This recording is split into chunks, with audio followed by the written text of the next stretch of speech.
minasyaitonir rajim. Wa yas'alunaka 'anil mahid. Qul huwa adzan fa'tazilun nisaa'a fil mahid. Wa la taqrabuhunna hatta yatahharn. Fa idza tatahharna fa'tuhunna min haitsu amarakumullah. Innallaha yuhibbut tawwabin wa yuhibbul mutatahhirin. Nisa'ukum harsun lakum fa'tu harsakum anna syi'tum. وقدموا لأنفسكم واتقوا الله واعلموا أنكم ملاقوه وبشر المؤمنين. Komentarnya atau tafsirannya sebagai berikut. Ya Muhammad, mereka bertanya kepadamu tentang bagaimana menggauli perempuan-perempuan yang sedang dalam keadaan haid. Kalau dalam bahasa asing dalam keadaan menstruasi. Apakah itu halal, apakah haram? Katakan kepada mereka ya Muhammad, bahwa darah kotor yang sedang mengalir itu adalah suatu mustaqdar dan penyakit. Menggauli mereka dalam keadaan seperti itu adalah berarti kamu mengadakan dirimu untuk penyakit. Maka jauhilah menggauli perempuan di saat-saat seperti itu. Dan di saat mereka masih di dalam keadaan haid. Jangan kamu dekati mereka sampai mereka bersih. Tahir. Kalau mereka sudah bersih, mandi dengan air, fa idza tatahharna fa'tuhunna min haitsu amarakumullah. Maka dekatilah mereka melalui tempat-tempat yang ditentukan oleh Allah Subhanahu wa taala, yang dihalalkan oleh Allah padamu. Jadi ada tempat yang diharamkan oleh Allah, yaitu tempat yang bukan tempat anak. Dan jangan kamu wala nisa'ukum harsun lakum fa'tu harsakum anna syi'tum. Kamu boleh mendekati tempat kebunanmu itu. Diumpamakan kebunan. Sebab rahim ini seperti kebun. Bibitnya mani, laki-laki. Buahnya anak. Jadi datangilah kebunmu itu di tempatnya. Sebab ada orang mendatangi perempuannya bukan dari tempat itu. Ini dilarang oleh Allah Subhanahu wa taala. Karena itu Allah SWT menyukai hambanya yang bertobat. Innallaha yuhibbut tawwabin wa yuhibbul mutatahhirin. Kamu tahu bahwa Allah menyukai hamba-hambanya yang bertobat-tobat dan yang bersuci-sucian, yang bersih-bersihan. Saat mendatangi perempuan di waktu menstruasi, jelas menurut ilmu kedokteran cocok dengan ini. Bahayanya itu akan membuat infeksi buat perempuan dan infeksi buat laki-laki. Sesuatu yang tidak steril dimasukkan di dalam satu rahim yang dalam keadaan rawan.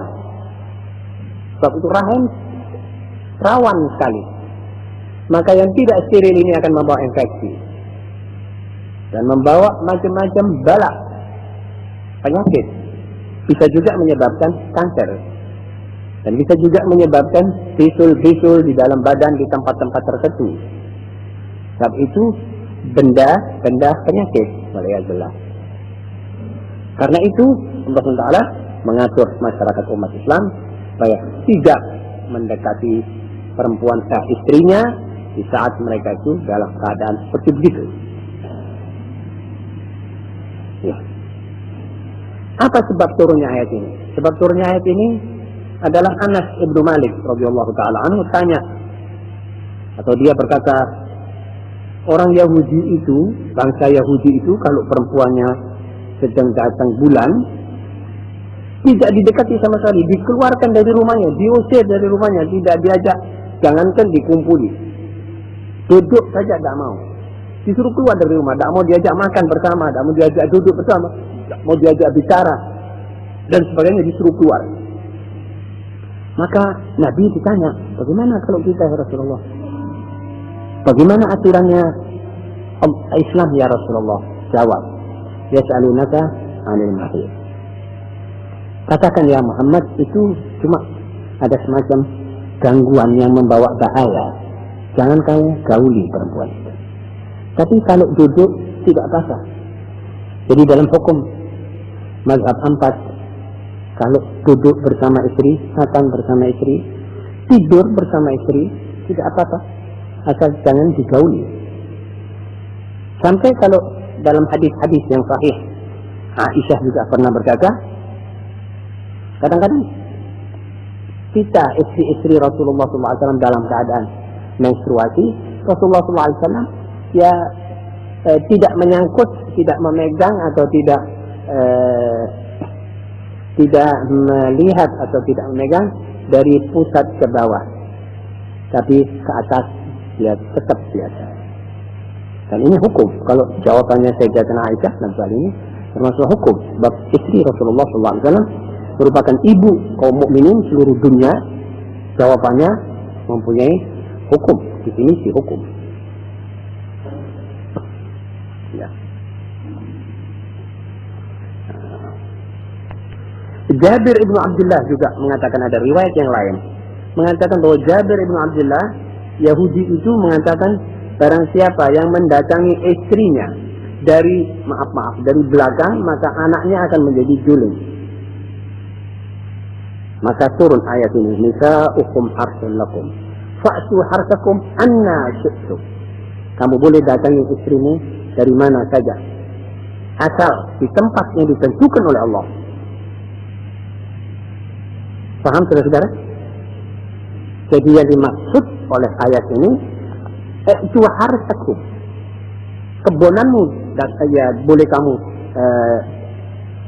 kumpuli perempuanmu itu melalui apa yang ditentukan oleh Allah. Jadi itu apa yang dikatakan oleh Yahudi, kalau orang mendekati istrinya dari belakangnya itu merupakan nanti anaknya menjadi juling dan sebagainya, itu adalah khurafatnya kaum Yahudi saja. Ma'asyiral muslimin rahimakumullah. Nah, sekarang kita dapat kesimpulan dari ayat-ayat ini bahwa Yahudi terlalu streng dalam menjauhi istri di waktu haid. Ya, dia orang anggap ini seperti orang yang kena penyakit lepra. Tetapi sebaliknya kaum Nasoro bergaul seperti biasa, seperti tidak ada mens. Jadi antara kiri dan kanan, Islam tengah. Jadi Nasoro terlampau mudah membiarkan orang-orang bergaul dengan perempuan yang sedang dalam keadaan haid. Maka datang Islam membawa cara di tengah betul. Kerjakan segala sesuatu kecuali bersubuh. Itu Islam. Jadi kamu boleh duduk, boleh bicara, boleh makan bersama, boleh tidur baring-baringan bersama, tapi kecuali persubuhan. Ini yang dilarang. Yang kedua, mahid atau haid, ini masdar mimi. Mahid adalah suatu penyakit. Itu darah yang keluar, itu darah, namanya saja sudah darah, maaf kotor. Kalau tidak keluar darah itu perempuan bisa mati. Jadi itu memang harus keluar. Dan itu menunjukkan bahwa itu perempuan masih subur.